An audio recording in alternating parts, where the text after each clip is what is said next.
அஸ்ஸலாமு அலைக்கும்.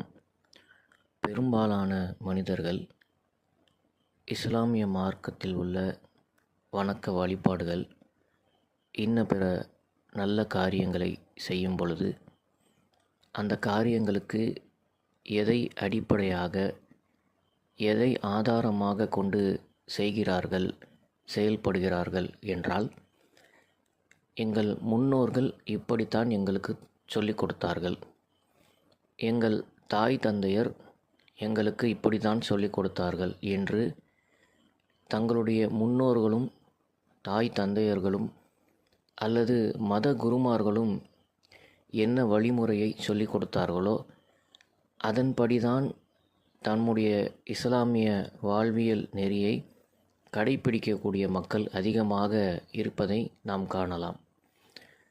ஆனால் இறைவன் திருமறை குர்ஆனில் 7வது அத்தியாயம் 3வது வசனத்தில் நமக்கு ஒரு கட்டளையை இடுகின்றான்.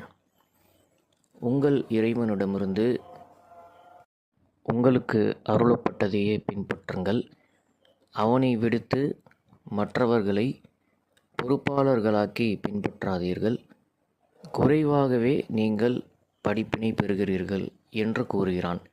எனில் நாம் இஸ்லாமிய மார்க்கத்தில் ஒரு காரியத்தை செய்வதாக இருந்தால் அது நம் இறைவனிடமிருந்து வந்ததாகத்தான் இருக்க வேண்டும்.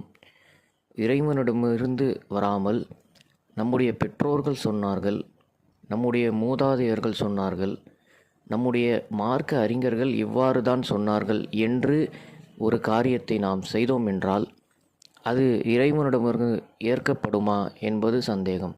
அல்லது அதற்கு மாற்றமாக இருக்கின்றதா என்பதை தான் நாம் கவனிக்க வேண்டுமே தவிர, நம்முடைய முன்னோர்கள் சொன்னார்கள் என கண்மூடித்தனமாக அதை ஏற்று பின்பற்றி நடந்தோம் என்றால் நம்முடைய மறுமை வாழ்வில் அது எந்த அளவிற்கு பயன் தரும் என்பதை நாம் சிந்தித்து பார்க்க கடமைப்பட்டிருக்கிறோம்.